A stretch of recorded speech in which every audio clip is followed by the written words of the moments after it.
Some great conversations. Maycee Barber stopping by. How are you? I am great. How are you? Not too bad. Before I ask you about the expo, I was in Jacksonville. You were in Jacksonville.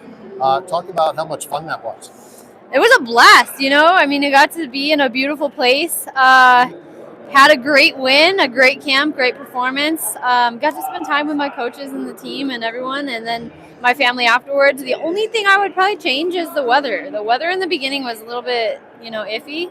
That's Florida. We're from Florida. So I mean, it was not amazing, but I mean, at the end of the trip, it was all sun and beautifulness. So I sometimes, well, all the time, I feel strange to say how much fun was that. I'm a fat, out of shape, non-athletic. To me, that's not fun. It was a blast. I can't. It was a blast. Explain that. I mean, I don't know how to explain it other than unless you've done it, it's just it's an incredible experience. It's I don't know. You work so hard for something and then you get to watch it actually pay off, and you get to, it's not just you that's putting in the work. It's the coaches, it's the teammates, it's the, it's the everyone. And to be able to go out and be that one person that gets to show the work of everyone, and to have them really see their actual time and effort shine, it's a really cool thing. Eve Edwards used to tell me back in the day that it's all the work. Then that week, fight week, and I know we've talked about this before. It's the reward. And then the Saturday, is the reward. That's the fun stuff. You've already done all the hard work. Yeah, and I mean, that's one thing that we always try to remember, all the work has been put in, all the game planning, all the training, all the effort, all the conditioning, all the mental work, everything has been done, and it's just let it all go because you made it a habit. You make that skill your natural instinct, and that's where it really if you just get into your flow state, it'll all come out, and it does. Talking about the expo, I go back and I tell the story all the time. I'm going to really age myself. I was at UFC 11, and the after part. Well, I've covered the UFC since UFC 1, and the first one I attended to cover was UFC 11. The after party was in the ballroom. It was 3 fans, 1 media, Tank Abbott, and a cheese plate.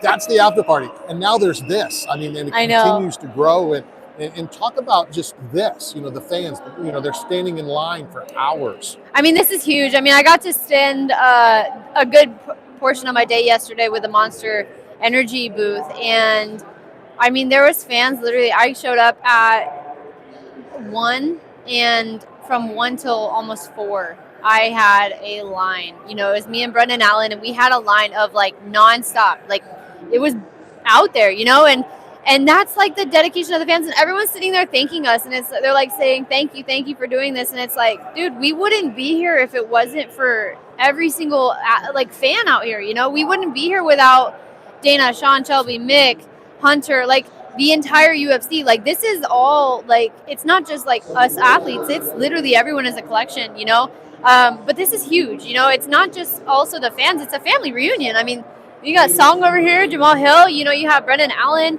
Corey McKenna, there's so many of us athletes, and you get to run into everyone, and it's you have a common thing, and it's we're special people, and it's it's really cool to see that. And I like when the new school sees some of the old school. Jens Pulver, who just went in the Hall of Fame, Chuck Liddell, who will be here in a couple of minutes. Just still the family that you said, and the connection, old to new as well. Yeah, I mean, it's really cool, and I mean, also this is the experience where you don't get to, like you said, the old and the new. You get to sit down and see. I saw Don Fry the other day, and I saw Jens Pulver, and you see those guys, and it's wow, you guys are true legends, and I'm just turned 25. This is incredible, you know, and you get to see the guys that paved the way for our sport. I looked to my producer, and when you said Don Fry, we went to the Slap last night. Yeah. And then after Slap, I went to somebody's birthday party, and I dropped him off at a bar just to kill time until we get back.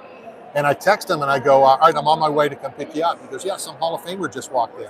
It's like somebody that tells you, my son fights, UFC. I'm like, okay, what organization? As soon as they say they train UFC, you're okay, cool. Yeah, sure. So I walk in the bar. That's literally yep. And then you Yep. Go talk to somebody else. Exactly. It's so. I do UFC too, man. You're right. A lot of people, and I know a lot of you fighters have put that out. It's I train UFC, and it's more like a backhanded joke. Yeah. So I walk in to see, to pick him up, and it's Don Fry. So Don Fry is hanging out with him, and the old stories of back in the day. You mentioned, and we both did, the line and people getting autographs and photos. What do you collect? Is there something of a actor, musician, other fighter that either you'd like or that you already have? I don't actually have a collection of anything. I mean, for me, it's like I think the thing that I collect is memories. I collect knowledge.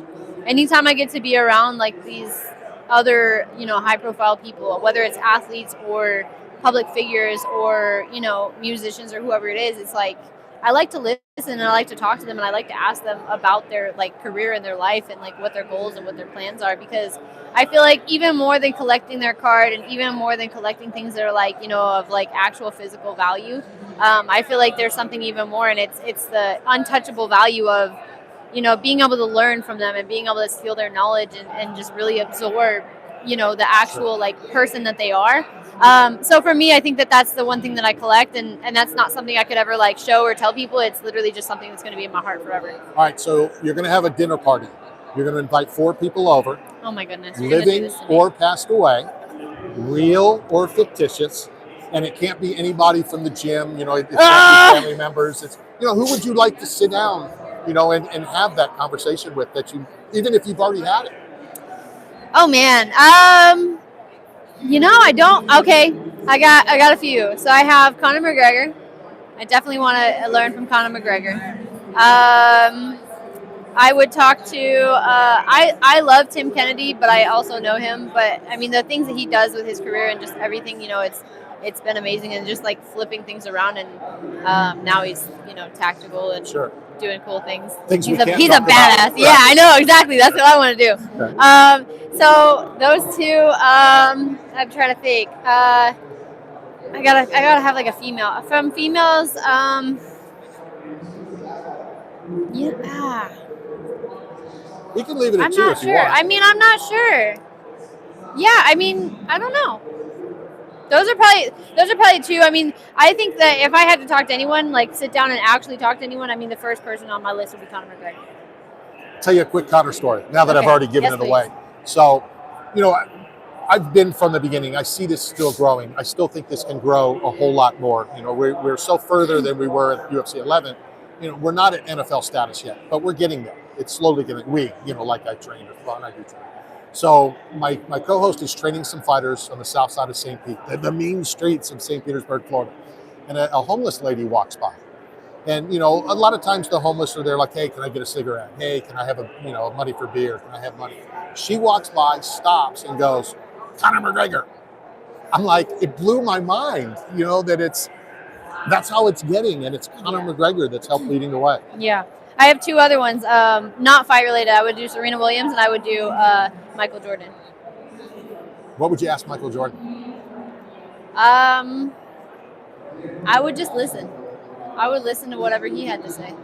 I don't think I couldn't pick like a specific question. I think it would just be really cool to sit and just learn and hear what he actually has to say as like far as knowledge. Because I think that when you're the greatest, it's really something where it's like, you don't ask questions. You sit there and you listen. Sure. You just listen. People always say, if you could go back in time, what would you redo? Whatever. The one thing I would redo is the 3 pair of Jordan 1s, the original Jordans that I owned. I wouldn't have worn. I would have just kept them. Those are like $30,000 or something now. It's absolutely crazy. Yeah. What's next for you? I know that you fought 3 months before then. Like, are we talking 6 weeks? You're ready to get back in there? I mean, physically, yeah, probably. And mentally, I'm like, yeah, let's do it again. Let's do it again tomorrow. But I think it's just a matter of figuring out who's next, when we're available, and when we can make it work. But I'm healthy. I'm going to get back in the gym.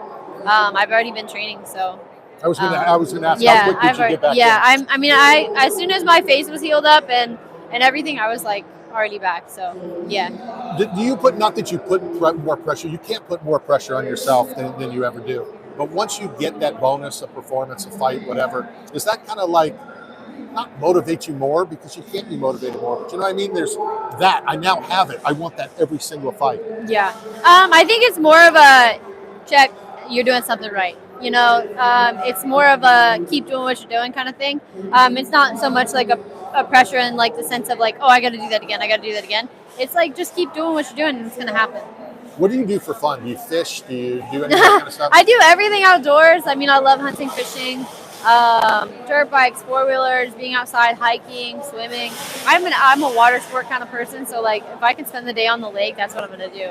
How often do you get back to Florida, or how do we get you back to Florida? Because I have an opportunity for you if you're interested. Oh, perfect. I can get you to fish the lakes at Walt Disney World.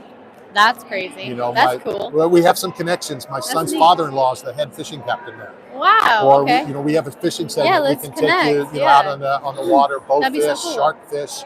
We can set all that stuff Let's up for you. figure it out. Yeah, send me a text or a message and let's do it. We'll definitely do it. Maycee, thank you very much for your time. Thank Let's you. get your address again. Yes. We'll send you another care package from 8 Man Strong, as well as some stuff from Bucked Up Energy Drink.